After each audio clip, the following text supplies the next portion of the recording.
Ya, tes. Ya, Assalamualaikum warahmatullahi wabarakatuh. Waalaikumsalam. Waalaikumsalam warahmatullahi Wabarakatuh. Iya, terima kasih teman-teman semuanya. Baik, alhamdulillah, masyaAllah kita teman-teman lagi pertemuan ke-5 ya teman-teman ya. Di mana kuliah hukum bisnis kali ini. Untuk materi pertemuan ke-5 sudah saya upload di e-learning, sekarang bisa di-download dan dipelajari ya secara mandiri.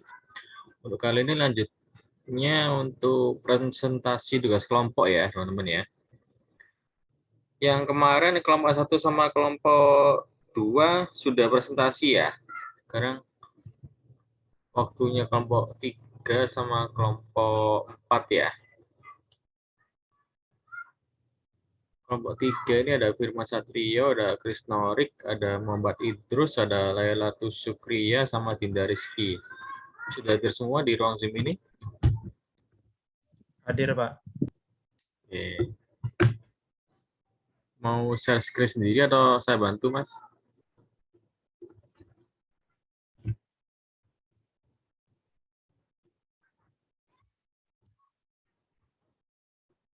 Saya sendiri ya, Pak. Ya, silakan.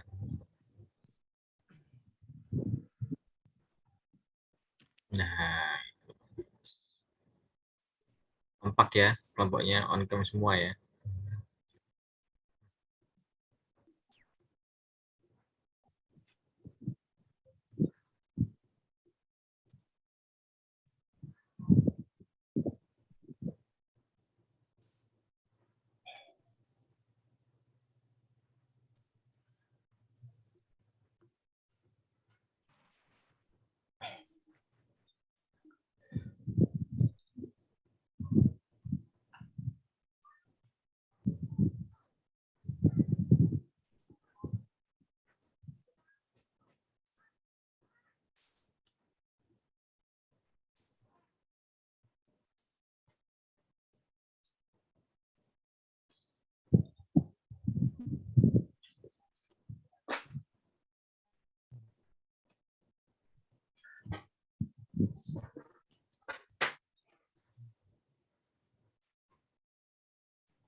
Sudah terlihat, Pak, PPT-nya.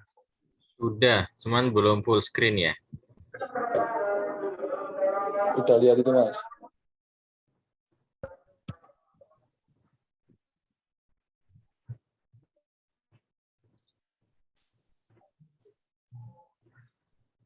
Nah, sudah Mas, sudah terlihat. Oke, dimulai aja Mas. Assalamualaikum warahmatullahi wabarakatuh. Waalaikumsalam warahmatullahi wabarakatuh. Pada kesempatan kali ini, kami kelompok 3 ingin mempresentasikan, menjelaskan mengenai materi 1. Yang pertama ada Firman Satrio Widodo. Yang kedua rekan saya Krisnorik Hendriansa. Yang ketiga saya sendiri. Yang keempat Lailatul Syukriya. Yang kelima ada Dinda Rizky Ana Putri. Studi kasus dari materi yang pertama, yaitu perusahaan Ahmad bermaksud mengajukan izin usaha industri ke pemerintah daerah Kalimantan Selatan. Diperkirakan perusahaan Ahmad akan meningkatkan perekonomian daerah Kalimantan Selatan dan meningkatkan pendapatan asli daerah dari pajak dan retribusi serta bisa membuka lapangan kerja. Namun, diperkirakan pula bahwa berdasarkan analisis dampak lingkungan perusahaan Ahmad akan dapat menimbulkan ketidakseimbangan lingkungan hidup. Pertanyaan pertama yaitu, apakah Anda setuju dengan pemberian izin perusahaan Ahmad? Yang kedua, jelaskan minimal 2 prinsip yang melandasi jawaban Anda. Jawaban dari kelompok kami untuk prinsip yang pertama, kami tidak setuju dengan pemberian izin terhadap pendirian perusahaan Ahmad. Prinsip pertama yang melandasi ketidaksetujuan kami adalah prinsip kelestarian lingkungan hidup. Menurut prinsip ini, pebisnis harus mengetahui betapa pentingnya bertanggung jawab terhadap masyarakat dan lingkungan sekitar. Dapat dilihat dalam kasus ini, perusahaan Ahmad pasti akan melakukan eksploitasi alam yang menyebabkan timbulnya ketidakseimbangan dalam lingkungan hidup. Sehingga dapat dikatakan perusahaan Ahmad tidak menjalankan bisnisnya sesuai dengan prinsip ini. Selanjutnya akan dijelaskan rekan saya, Dinda. Bisnis harus dilakukan dengan berdasarkan nilai spiritual dan moral, sehingga dapat mencapai makna bisnis yang sesungguhnya, yaitu memberikan manfaat untuk lingkungan sekitar. Pengertian lingkungan sekitar tidak terbatas pada manusia atau masyarakat saja, tetapi di dalamnya termasuk lingkungan hidup. Jika kita dapat mencapai makna bisnis tersebut, tentu maknanya dapat kembali lagi kepada kita, hukum alam. Ketidakseimbangan dalam lingkungan hidup tentunya bukanlah manfaat yang diinginkan oleh semua orang. Walaupun perusahaan Ahmad dapat meningkatkan perekonomian dan membuka lapangan kerja, lingkungan ini di sekitar perusahaannya akan rusak dan akan membawa dampak yang lebih buruk. Yang dimaksud dengan dampak yang lebih buruk adalah kerusakan atau pencemaran lingkungan. Demo yang dilakukan oleh masyarakat sekitar yang merasa dirugikan dengan adanya ketidakseimbangan lingkungan tersebut. Bahkan harus membayar kompensasi kepada masyarakat yang terkena dampaknya. Perusahaan Ahmad harus dapat beroperasi dengan memperhatikan, menjaga keseimbangan dan kelestarian lingkungan hidup agar dapat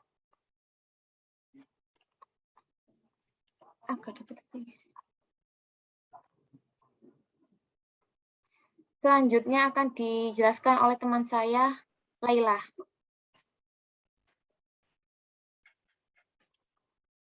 Prinsip kedua yang menjadi landasan ketidaksetujuan kami terhadap pemberian izin perusahaan Ahmad adalah prinsip tidak mengambil untung dari kerugian orang lain.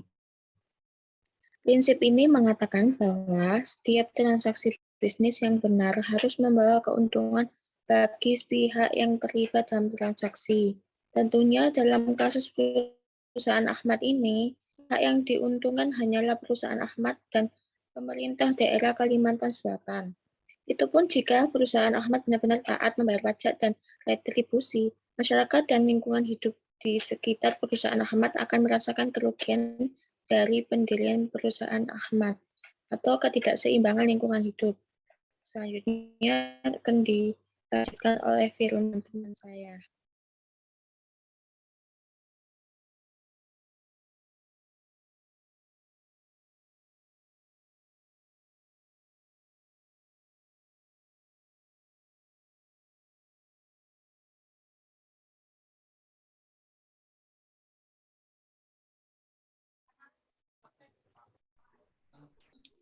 Ya, siapa yang baca?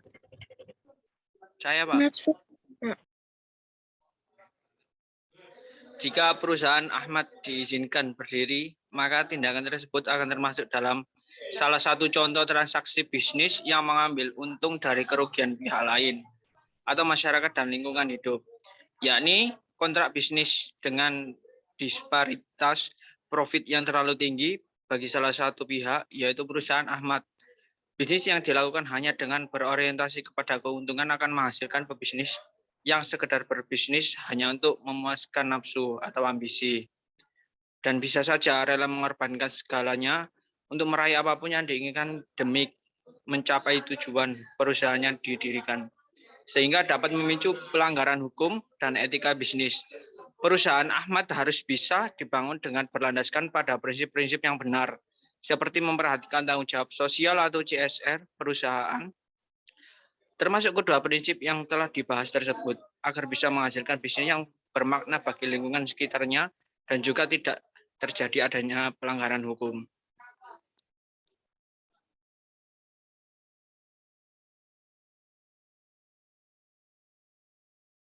Selanjutnya akan dijelaskan oleh teman saya, Hendrik.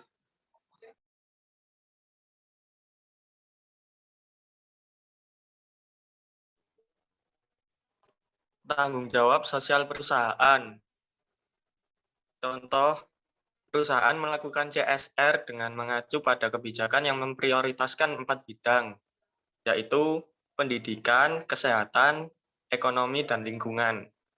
Program-program CSR diarahkan dan didesain untuk membantu masyarakat dalam memenuhi kebutuhannya atau memecahkan permasalahan yang dihadapinya, dengan sebanyak mungkin menggerakkan inisiatif dari masyarakat itu sendiri dan dengan memanfaatkan segenap potensi yang tersedia. Tujuannya adalah kemandirian agar masyarakat mampu menolong dirinya sendiri dan tidak menjadi tergantung pada pihak lain.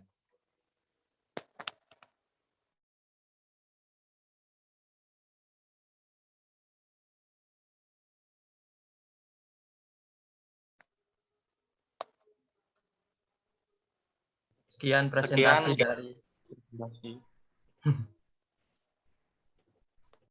Sekian presentasi dari kelompok kami.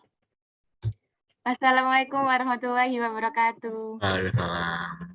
Waalaikumsalam warahmatullahi wabarakatuh. Bisa rebutan gitu ya moderatornya, nggak tentukan ya. Lucu, Pak. Iya, begitu. Yaudah, yang slide terakhir Mas Idrus. Ini. Iya, Pak. Nah, ini contoh kegiatannya apa nih kan bidangnya ya pendidikan, kesehatan, ekonomi dan lingkungan. Nah, contoh program kegiatan CSR-nya apa yang dimaksud ini? Ini kalau untuk pendidikan, bantuan pendidikan, kalau kesehatan ya pemeriksaan kesehatan gratis gitu. Kalau ekonomi bagi yang orang yang kurang mampu. Kalau untuk lingkungan penghijauan, terus tanaman toga gitu ya. Oke, ya. Ini sih ini aja apa bukan jadi topik utama ya. Oke. Ayo teman-teman yang lain ada yang bertanya duluan? Ada yang bertanya atau ada yang nggak setuju sama pemikirannya kelompok 3 atau ada yang menanggapi, silakan.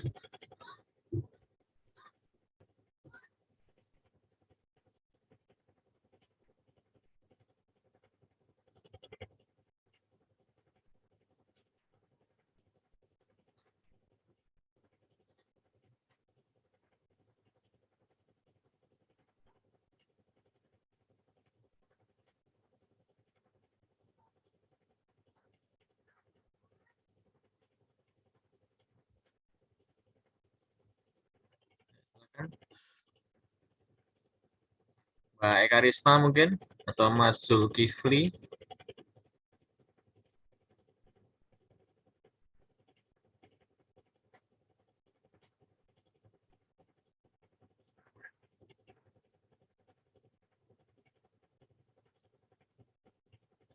Oke, sambil saya jelaskan ya teman-teman. Ke slide awal dulu Mas, biar enak Mas.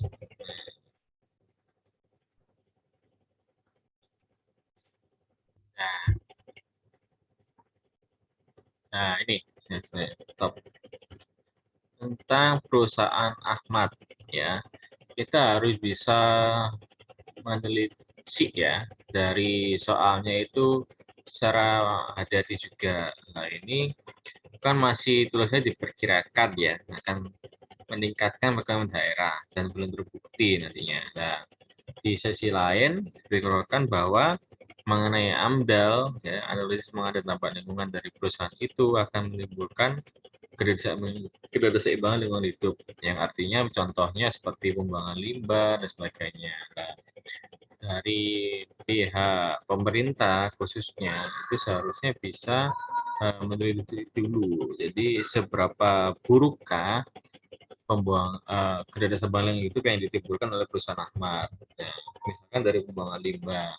Kalaupun pembuangan limbah tersebut bisa diolah lagi menjadi sesuatu yang bermanfaat, misalkan ada dituangkan cairan atau apa agar airnya bisa dicerni lagi dan bisa dialiri misalkan di sawah-sawah warga, ya apa alasannya untuk nggak menyetujui gitu loh maksudnya. Nah, terus yang kedua tadi berdasarkan prinsip dari ini ya pemikirannya deontologi progresif yang pernah saya jelaskan juga, ketaatan pada prinsip dan hukum bisnis akan membawa kemanfaatan yang jauh lebih besar, baik itu berupa kesejahteraan maupun profit atau laba, ya. Daripada kita profit aja yang besar, laba yang besar, tapi melanggar hukum, ya sama aja, nggak boleh. Gitu. Demikian pula dalam bisnis, yaitu hidup yang sejahtera bisa diraih melalui bisnis yang selalu taat prinsip dan hukum bisnisnya. Prinsipnya tadi bisa ditambahkan juga untuk prinsip kejujuran dan keterbukaan, ya, atau transparansi, ya.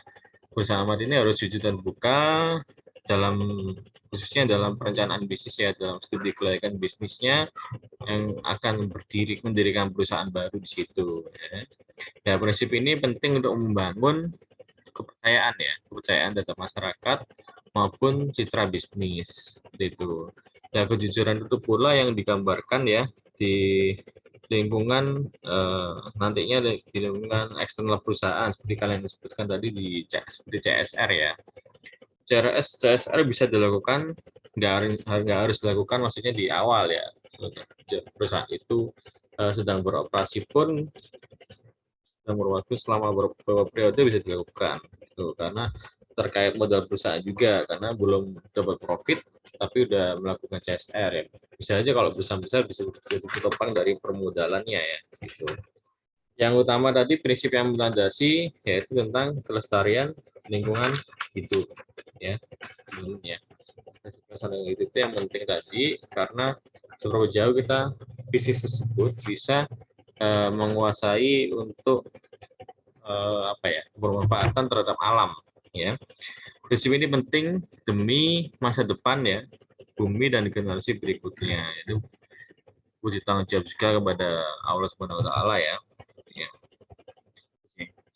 Jadi jika terjadi perusakan atau pencemaran lingkungan, maka demi keadilan, maka perusahaan yang terbukti melakukannya wajib membayar kompensasi atau ganti rugi yang wajar, termasuk kepada pemerintah maupun masyarakat sekitar yang merasakan dampak efek negatifnya jika memang benar-benar tadi nggak bisa menjaga keseimbangan lingkungan hidup, ya. Gitu. Ya, ada yang ditanyakan? Kelompok 3 atau teman-teman yang lain di ruang Zoom ini?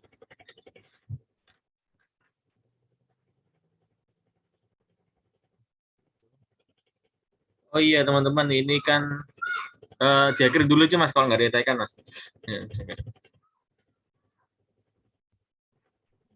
Ya, masih terus.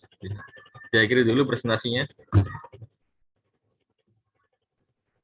Terima kasih atas perhatiannya. Apabila ada kesalahan, salah kata maupun perbuatan, saya mohon maaf. Saya akhiri. Wassalamualaikum warahmatullahi wabarakatuh. Waalaikumsalam warahmatullahi wabarakatuh. Ya, oke. Baik, gini teman-teman, sebelum kelompok 4 mulai, ya.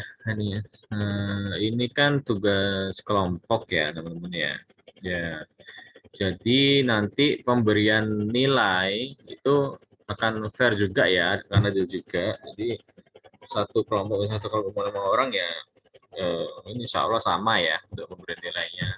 Ya, jadi kalian jujur aja, kalau fair aja, kalau misalkan ada salah satu anggota kelompok yang nggak ikut kerja atau apa, nanti bisa info ke saya, jadi penilaiannya juga bisa adil juga, nggak sama juga, ya. Oke, kelompok 4 ini ada Muhammad Zulkifli, Sinta Wahyu, Aurelia, Muhammad Ageng, Bobi Arianto, sama Aris. 6 orang, ya, kelompok 4, ya? Iya Pak, 6 orang Pak. Mas Bobi ketuanya, ya? Oh, ini Mas Ageng, ya? Pak, mohon maaf sebelumnya, ya, gimana? Ini kan ketua kelompoknya kan Bobi Arianto. Ya, gimana? Dia kerja Pak, masuknya sore, jadi shift malam Mas. Iya, shift sore. Enggak, ya. Shift sore Pak. Shift sore, oke. Iya. Ya. Jadi sementara untuk presentasi hari ini ketua kelompok saya wakilkan. Oh iya. Ya, soalnya ini kan kelompok berlaku sampai setelah UTS kan, pra-UAS juga ada tugas kelompok lagi nantinya. Siap Pak, siap. Ya. Untuk masalah slide-nya saya boleh minta bantuan ke Pak Satrio. Iya, boleh, boleh. Kenapa nggak laptop? Ya, pakai ini ya, komputer, Mas? Atau gimana? Iya Pak, nggak pakai komputer saya. Bentar, Nggak bentar. pakai Ya, laptop. saya bantu. Nah, itu kan sudah di-submit di e-learning ya, tadi ya? Sudah Pak. Ya, sebentar.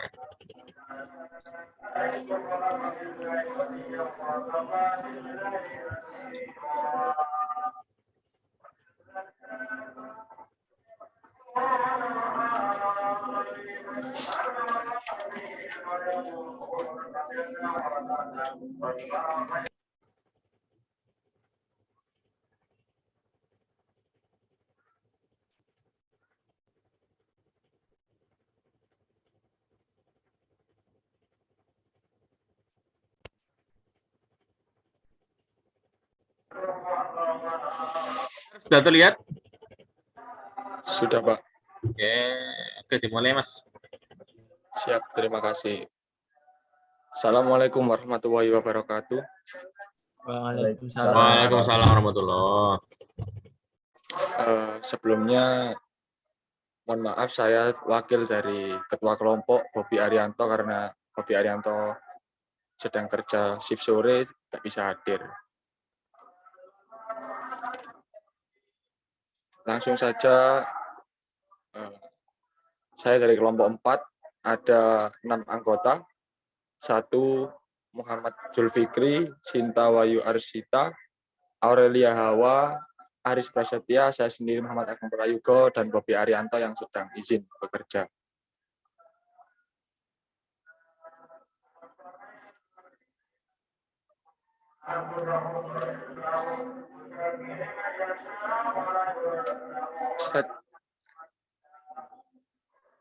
Di sini saya akan membahas dua Pak. Iya, siap. Di sini saya akan membahas. Bentar, Mas. Ini otomatis ya di setelnya ya, PowerPoint-nya ya? Kok jalan sendiri? Iya, Pak. Lanjut, Mas. Di sini saya akan membahas studi kasus PT Sejahtera yang berkedudukan di Surabaya melakukan kegiatan usaha di bidang industri jasa yang melayani jasa tour and travel dengan target pasar dalam negeri. A. Identifikasi dan jelaskan minimal 5 jenis transaksi bisnis dalam kegiatan usaha PT Sejahtera, mulai dari awal berdirinya hingga beroperasi, serta memasarkan produk yang perlu diatur dalam hukum perdata secara tertulis. B. Identifikasi dan jelaskan minimal 5 aspek dalam kegiatan bisnis PT Sejahtera yang diatur dalam hukum publik. Selanjutnya, slide ketiga dan keempat akan dibacakan oleh Sinta Wayu Arsita. Ada beberapa jenis transaksi dalam bisnis kegiatan usaha yang dilakukan oleh PT Sejahtera, yaitu yang pertama, melakukan wajib pajak. Yang kedua, melakukan perjanjian, kerjasama atau bisnis dengan penyedia jasa asuransi. Yang ketiga, melakukan pencatatan jurnal akuntansi, utang piutang, dan pengurangan saldo deposit. Yang keempat, melakukan penanaman, pengembalian modal, dan investasi. Dan yang terakhir adalah jaminan ketenagakerjaan.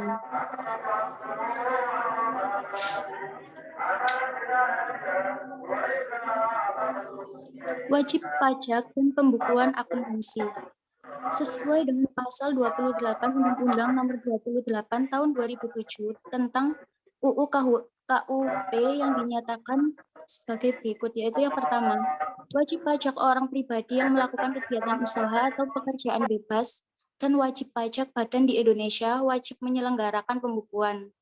Yang kedua, pembukuan dan pencatatan tersebut harus diselenggarakan dengan memperhatikan etikat baik dan mencerminkan keadaan atau kegiatan usaha yang sebenarnya. Dan yang ketiga adalah pembukuan sekurang-kurangnya terdiri atas pencatatan mengenai harta, kewajiban, modal, penghasilan, dan biaya, serta penjualan dan pembelian sehingga dapat dihitung besarnya pajak dan yang terutang. Selanjutnya akan Berikut Selanjutnya slide 5 dan akuntansi. 6 dibacakan oleh Mas Zulkifli. Berikutnya yaitu melakukan perjanjian penyedia jasa asuransi. Dalam kontrak pokok antara perusahaan corporate travel dengan klien, tercantum jaminan skema asuransi perjalanan bisnis, serta batasan-batasan sejauh apa yang akan ditanggung oleh perusahaan apabila terjadi kerugian yang disebabkan oleh kejadian-kejadian tidak terduga. Oleh karena itu, perusahaan corporate travel sepatutnya mengadakan kerjasama dengan perusahaan asuransi. Berikutnya ada pasar modal dan investasi. Hukum investasi atau pasar modal di Indonesia sudah diatur oleh pemerintah melalui Undang-Undang Nomor 25 Tahun 2007 tentang penanaman modal. Undang-undang ini memiliki beberapa pasal yang secara jelas mengatur hukum atau aturan investasi di Indonesia. Penanaman modal yang ditujukan untuk melakukan usaha yang berada di dalam negeri dan dilakukan oleh penanam atau investor lokal. Slide selanjutnya akan dibacakan oleh Mas Aris. Hukum ketenaga kerjaan. Hukum ketenaga kerjaan di Indonesia diatur di dalam UU Nomor 13 Tahun 2003 tentang ketenaga kerjaan. Hukum ketenaga kerjaan mengatur tentang segala hal yang berhubungan dengan tenaga kerja pada waktu sebelum, selama, dan sesudah kerja. Tujuan dari dibentuknya hukum ketenaga kerjaan adalah untuk memberdayakan dan mendayagunakan tenaga kerja secara optimal dan manusiawi, mewujudkan pemerataan kesempatan kerja dan penyediaan tenaga kerja yang sesuai dengan kebutuhan pembangunan nasional dan daerah, memberikan perlindungan kepada tenaga kerja dalam mewujudkan kesejahteraan, dan meningkatkan kesejahteraan tenaga kerja. Part 5, aspek dalam kegiatan bisnis PT Sejahtera. Yang pertama, izin lokasi. Yang kedua, surat tanda daftar perusahaan. Yang ketiga, NPWP. Dan yang keempat, surat izin usaha perdagangan. Yang kelima, akta pendiri perusahaan. Selanjutnya akan dibacakan teman saya. 1. Izin lokasi adalah izin yang diberikan kepada pelaku usaha untuk memperoleh tanah yang diperlukan untuk usaha atau kegiatan, dan berlaku pula sebagai izin pemindahan hak dan untuk penggunaan tanah tersebut untuk keperluan usaha atau kegiatannya. Izin lokasi diterbitkan oleh lembaga OSS dalam bentuk keputusan pemberian izin lokasi. Kedua, surat tanda daftar perusahaan adalah dokumen pengesahan bahwa suatu usaha telah melakukan kewajiban pendaftaran perusahaan atau disebut dengan TDP. Wajib dimiliki oleh perusahaan atau badan usaha penanam modal asing atau PT PMA. PT non-PMA, CV, koperasi firma, atau perusahaan perseorangan yang dikeluarkan oleh Dinas Perindustrian dan Perdagangan kota atau kabupaten. Ketiga, NPWP adalah nomor tanda wajib pajak sebagai identitas dalam rangka memenuhi hak dan kewajiban perpajakan. NPWP adalah identitas wajib pajak yang dimiliki banyak manfaat. Yang keempat, surat izin usaha perdagangan. Setiap perusahaan yang melakukan kegiatan perdagangan diwajibkan memiliki surat izin perusahaan dagang atau disebut dengan SIUP. SIUP yaitu surat izin yang diberikan oleh menteri atau pejabat yang ditujukan kepada pengusaha untuk melaksanakan kegiatan usaha perdagangan secara sah. Kelima, akta pendirian perusahaan adalah dokumen yang disahkan oleh notaris untuk mendirikan sebuah perusahaan. Mungkin sekian dari kelompok saya. Jika ada pertanyaan atau penjelasan yang kurang betul atau untuk menambahi, saya persilahkan.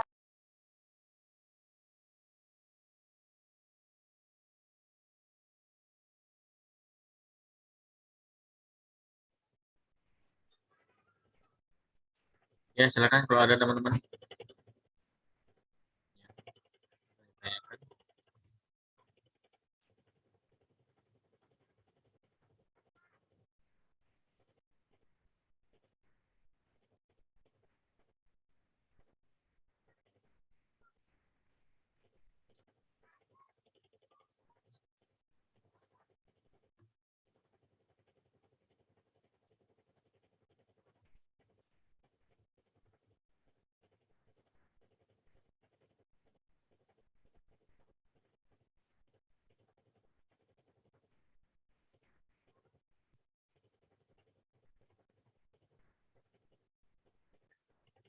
Nah, kalau transaksi dari segi akuntansinya apa nih yang lebih spesifik dari bidang tour and travel oleh PT Sejahtera nih?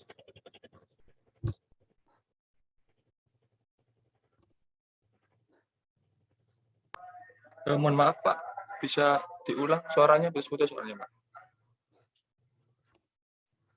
Transaksi dalam bidang ini akuntansi atau keuangan ya, itu apa saja yang dilakukan oleh ini PT Sejahtera di bidang tour and travelnya?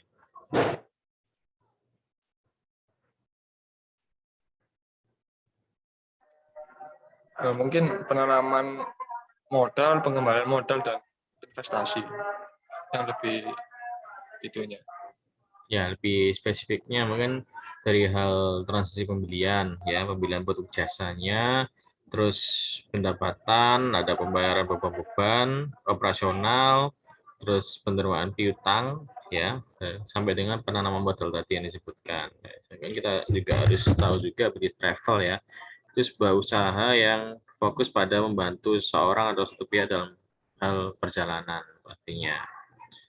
Ya, tadi bukti transaksinya tadi yang lebih spesifik yaitu yang umum juga seperti akuntansi, bukti nota kredit, debit, invoice, rekening koran, beli giro dan sebagainya. Jadi hampir sama kayak perusahaan dagang ya. Nah, terus kalian mencari ini enggak untuk UU khusus pariwisata enggak ya di kasus ini? Jadi ada yang mengatur tentang lalu lintas tour and travel itu ada pasalnya sendiri sih sebenarnya. Di waktu mengajarkan studi kasus ini mencari enggak ya?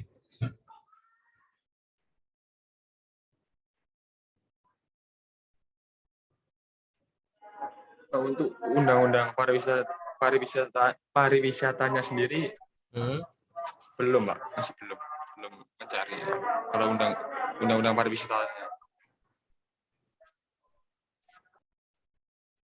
Ya. Teman yang lain ada yang nanya kan? Saya lanjut lagi.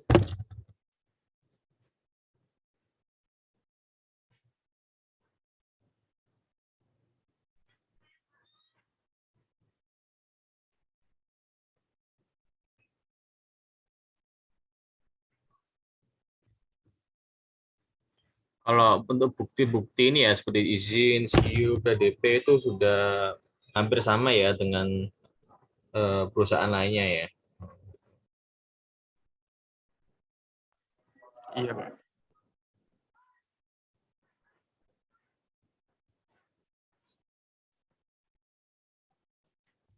Ini buku waktunya mau habis. Saya jelaskan aja. Jadi agen perjalanan ini pada prinsipnya berkedudukan sama ya dengan badan usaha lainnya dari segi yuridis formal, dilihat dari aspek ini tadi, kegiatan bisnisnya juga hampir sama juga syarat-syarat untuk pendirian bisnisnya.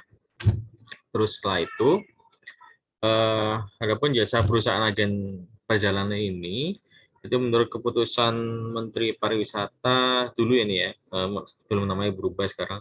Keputusan Menteri Pariwisata, Pos dan Telekomunikasi itu pada nomor KM 10 salah tahun 93 itu tentang ketentuan usaha biro perjalanan wisata dan agen perjalanan wisata, itu mengatur tentang biro dan agen ya, seperti pusat untuk mengatur resellernya, agennya dan sebagainya untuk membantu menjualkan usaha jasa dari agen travel tadi ya, dapat berupa PT, koperasi, firma maupun JV gitu ya.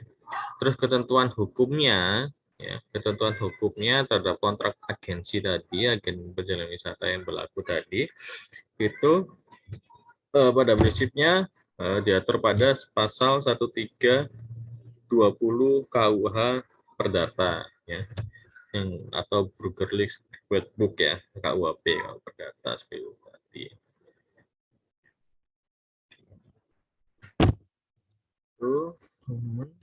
Ada yang naikkan teman-teman?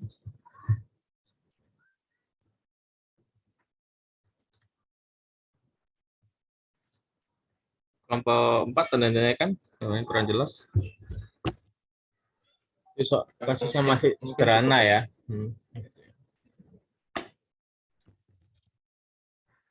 Oke Mas, kalau cukup diakhiri dulu aja Mas. Ya. Sekian dari kelompok 4. Jika ada salah kata atau penjelasan yang kurang lengkap, saya mewakili kelompok 4 minta maaf yang sebesar-besarnya. Wallahul muwaffiq ila aqwamit thoriq. Wassalamualaikum warahmatullahi wabarakatuh. Waalaikumsalam warahmatullahi wabarakatuh. Mohon maaf teman-teman, ini karena Zoom free ya, jadi waktunya terbatas. Ini saya akhiri dulu kuliahnya. Sampai jumpa di pertemuan berikutnya. Mohon maaf kalau ada salah kata selama saya mengajar tadi. Semoga bermanfaat. Wabillahi taufiq wal hidayah. Wassalamualaikum warahmatullahi wabarakatuh.